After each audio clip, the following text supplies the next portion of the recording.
did get an updated. Sorry, I can't think of it.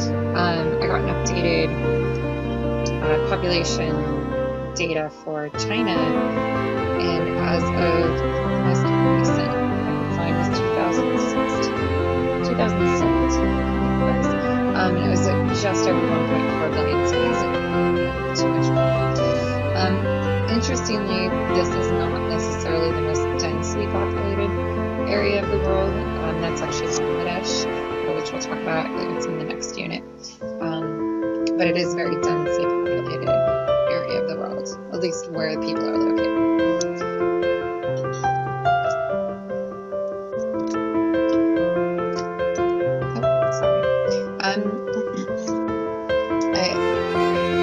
As we talked about, there's a lot of disparity.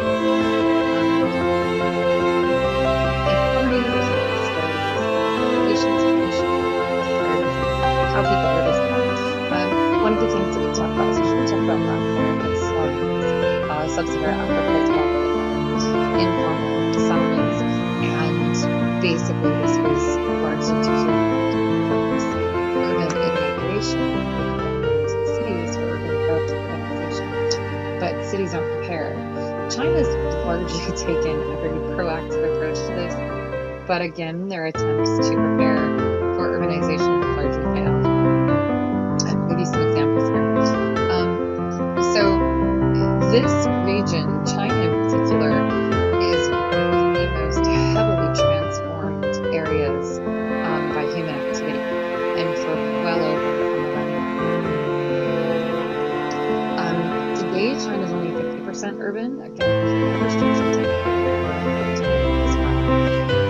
so there's a lot of policies and social policies that don't actually prevent urbanization. Japan and Korea, their populations are largely concentrated in cities.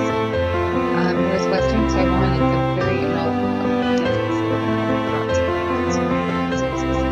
there's 23 million people living on 1,500 islands.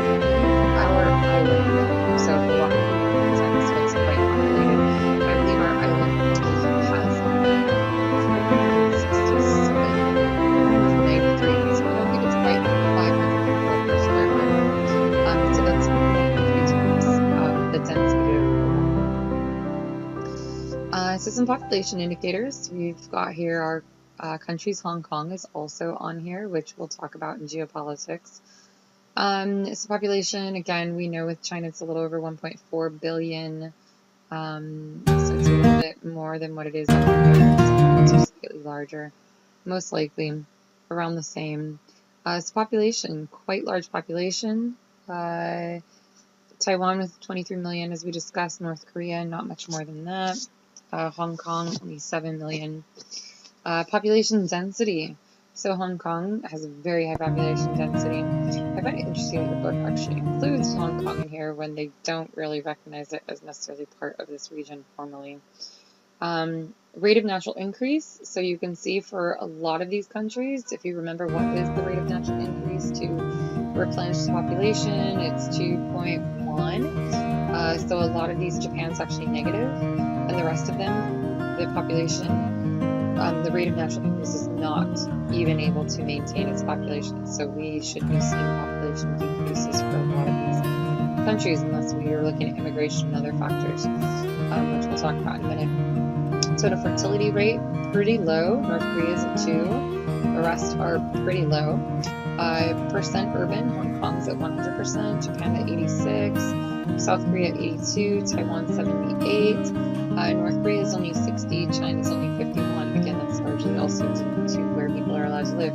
Percentage of the population under the age of 15, North Korea is the highest. All of the rest are pretty similar. Japan and Hong Kong are pretty low. Percent over the age of 65. So here's where we see a difference. Japan, 24. So almost 1 out of 4 people are over the age of 65. That's a huge factor that is affecting Japan's population. Strain of their country, we see. And we talk about this a lot in population geography, actually, in the Geography 2000 course. In net migration, So between 2010 and 2012, China saw a net out migration. So people were leaving the country, as well as South Korea. Not a lot, but about the same. Korea, not surprisingly, zero. Nobody's moving to North Korea, and nobody's legally moving out of North Korea. Japan, slight in migration. Hong Kong, high in migration. So we're going to talk a little bit about the different types of urban settlements within these countries, because they are quite distinct. Japan is a very urbanized country. Now, as we talked about, Japan also has a lot of forests and a lot of more pristine mountainous regions. It's urbanized because there's not necessarily a lot of places where people can live. They are limited in where they're allowed to live. And interestingly, agriculture much share the limited lowlands with the cities and the suburbs. So as in this picture here, you can see urban farms, particularly wet agriculture of rice. So they have extremely intensive farming practices because they have to be very effective and very efficient with the limited land use that are available. Rice is actually a really important crop for Japan, and rice actually needs the plains, the flat, lowland areas, which is why you see rice cultivation right here in what looks like the middle of a neighborhood, probably a bit of a city, some type of larger city or town, as there's a larger building it looks like in the back, but this is a very common setting. China, on the other hand, is very largely rural, so we saw about 50% of the population is still rural. China has what we call anthropogenic landscapes. So it has some of the most heavily transformed landscapes by human activities. And this is largely due as well to the extensive history as well as the population.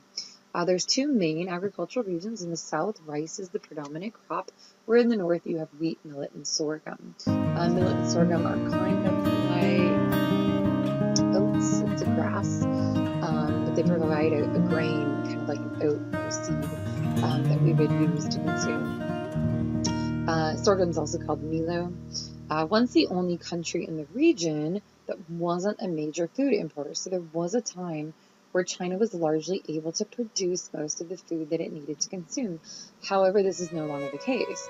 And it's actually believed, so geographers and other scientists actually believe that this shift is not so much due to population growth, but more in changes in consumption patterns. So people are using, people want to consume more meat than they previously have. And this is a picture here, so you can see even this landscape. This is the lowest settlement. We're talking about lowest soils in part one. And it is a very densely settled area. It's a very harsh environment. Again, this is an area that's plagued by drought as well as flooding.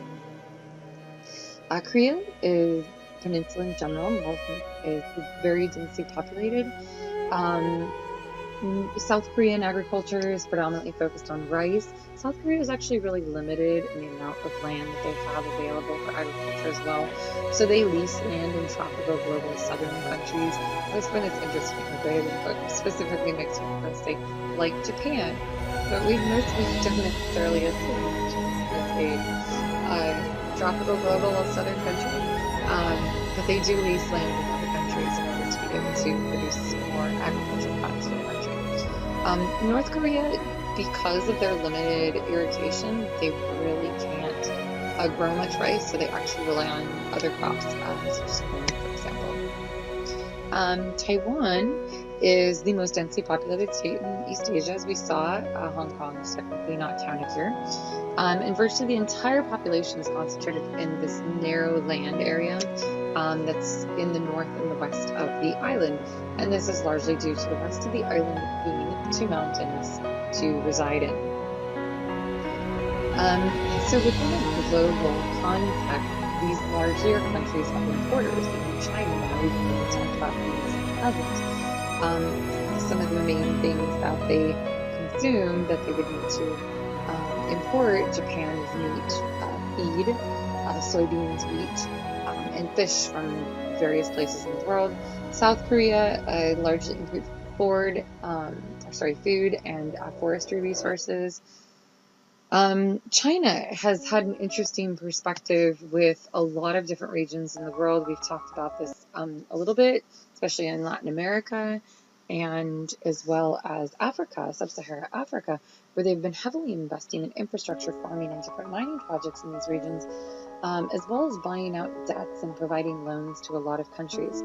This investment and this system of loans that they've created is really changing a lot of the global trade patterns that have existed. And China is still actually a major exporter of very high value crops. So China has been interesting in that it's created this shift.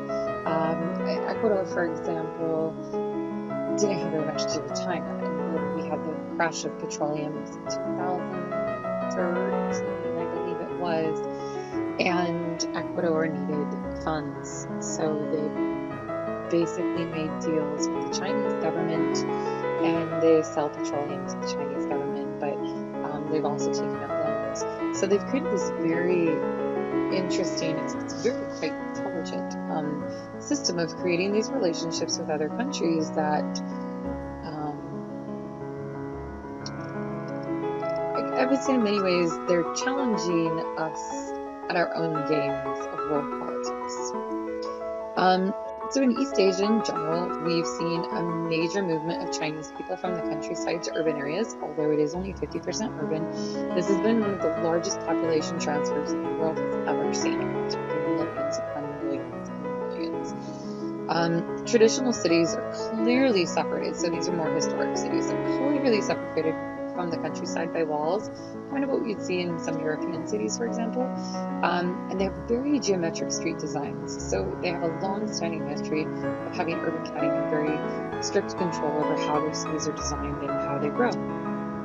And there's an interesting system of power, almost hegemonic force really within the country, where they have a few cities that historically have been fighting, especially for the last 100 years or so, for power to be the most powerful city. The two most common ones are Shanghai and Beijing. Now these top three cities are actually their own metro province, so the metropolitan area is really considered to be province.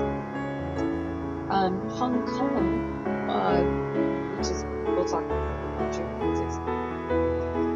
Hong Kong, in 1997, it passed from being under United Kingdom control to China. And as a result, it was allowed to still self-govern itself as long as they don't try to declare independence from China. It's kind of this weird political situation, but it's peaceful and it seems to work quite well. This is from an outside perspective. With high rates of urbanization, the government has also been making a lot of attempts to prevent slums and accommodate growth. Now there is a strong system, so Hukou it's called, which I said there's a lot of control about where people move to. So this was a government attempt to control where people move to.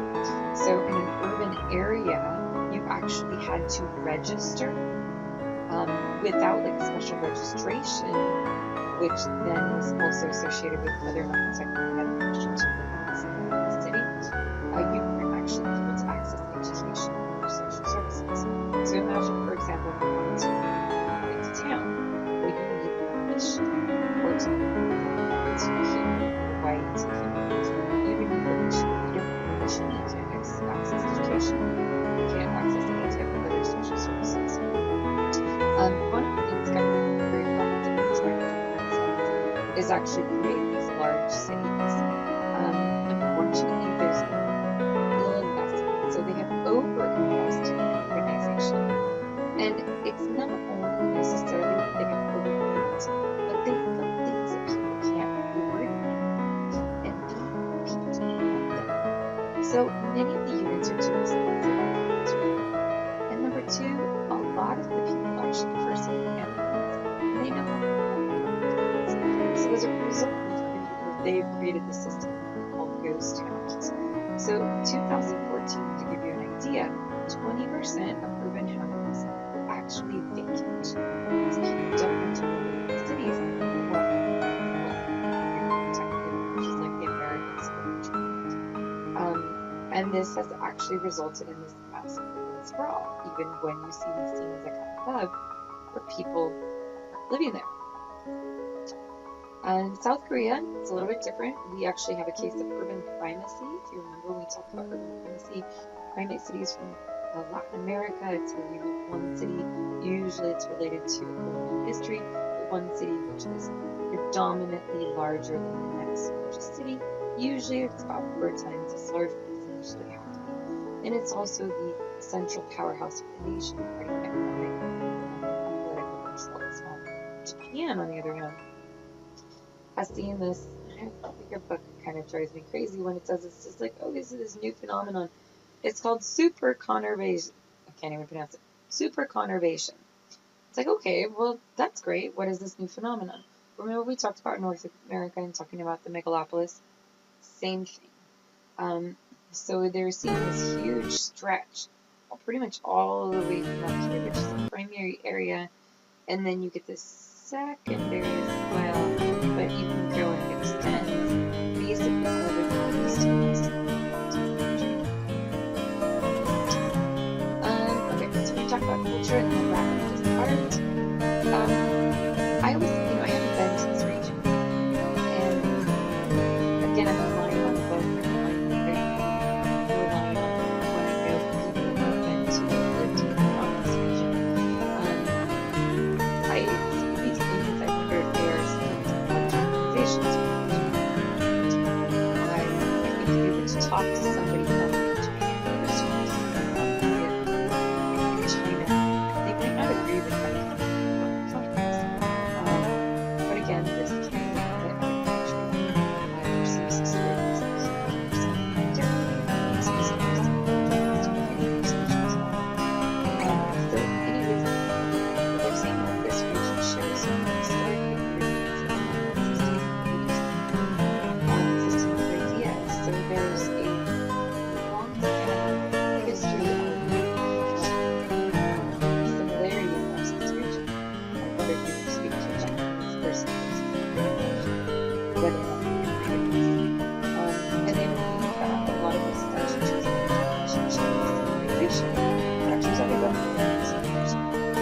So modern civilization. And this really compares to the isolation of other civilizations. Other civilizations and islands. There have been, I don't know if this element, it was actually Chinese navigators, and they discovered America thousands years before Christopher Columbus discovered America. I don't know if that's true, but this is a very long-standing civilization, and it's the fact that it's built in isolation the character the current geopolitical situation. One of the things that we do see is actually ideographic break.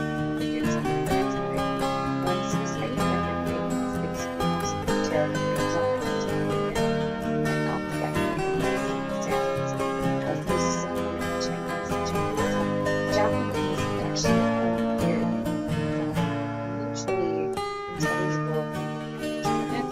And right Chinese is such a ways that country because it is very close to the other country. And it comes with a Japanese writing system. Here are the characters. Kanji is an alphabet, so it's an alphabet type of system as well. And some of the other cultural characteristics that are pretty important in this region is Confucianism. And Confucianism, to a lesser degree, Buddhism, have kept a strong relationship with as well as social and political structure throughout this region. However, one thing to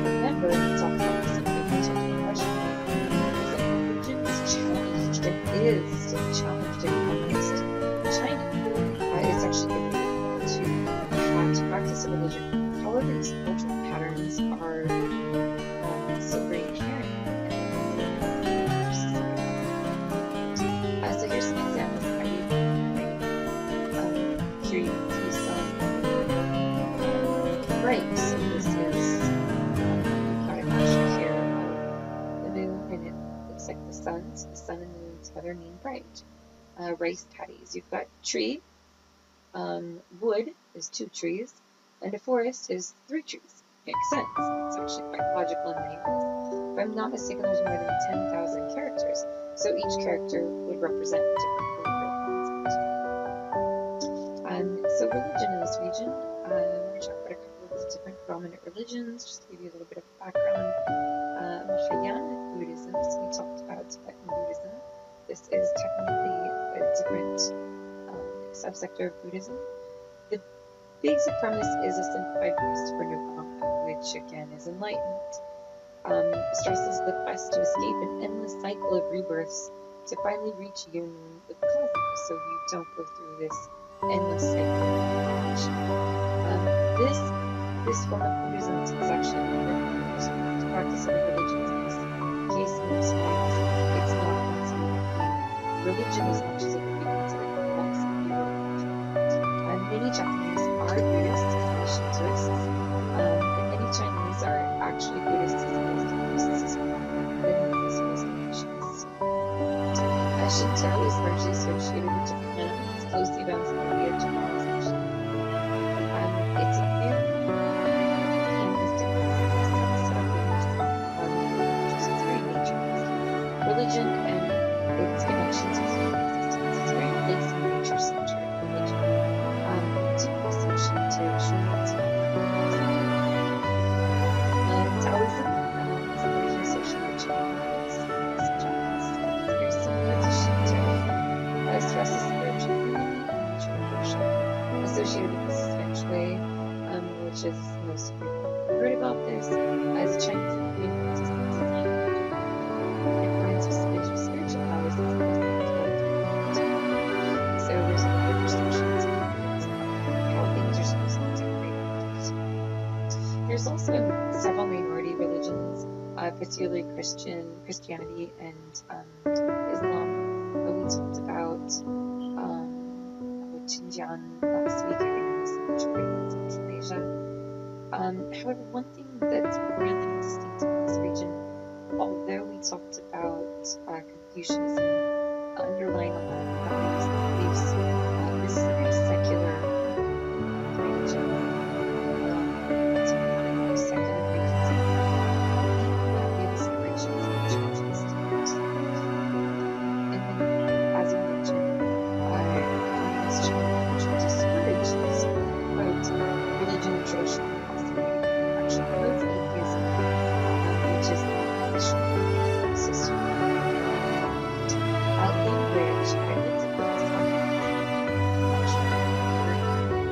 I would say the linguistic diversity that we see, especially in China.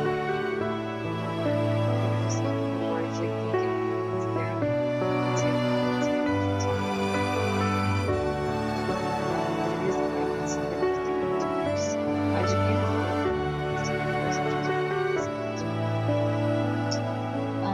So language and national identity in Japan are very important. Japanese is technically the oral version. It's not related to any other language. Japan is claimed, according to your book, and I've read some things that would argue against this, but we're going to teach what the book is telling us. Keep it simple. Japan forms one of the world's most homogenous peoples, and again, this is largely due to their exclusion of outsiders. There is one group of people, and I recently read an article about the Ainu. I think it was the Japanese census was not recognizing this group of people. But they're tribes that live in the north of Japan, and they have their own language. They are physically distinct, actually, from ethnic Japanese.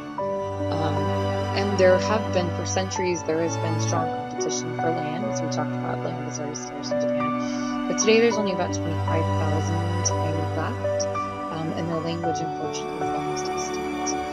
There's a lot of other immigrants in Japan. Koreans, for example, there's several thousands of Korean immigrants in Japan. Most of them will report discrimination and racism. Japan in general has not been open to immigration. A lot of people who were even children of Korean immigrants, or maybe the children of, technically don't even have Japanese citizenship because their citizenship requirements are so strict. However, the Japanese government has stated in recent years that they're going to start allowing more immigration, and this is largely due to their population being decreased in their aging of their population. Korea is largely associated more so probably than the other two in some ways because of the size of the population, a huge Korean diaspora. There's, I believe, millions of Koreans living in other parts of the world. There was a lot of out-migration following the Korean War during as well. Again, they're a relatively homogenous people. The language, so going back to China, basically in China you have Han, and so when we say Chinese, even saying Chinese, well, we've got Mandarin and we've got Cantonese as well as some other languages. They're Sinitic languages. They are closely related, but they're not necessarily mutually intelligible. So if you speak Mandarin, you do not understand Cantonese. If you speak Cantonese, vice versa, right? Han Chinese is the dominant ethnic group.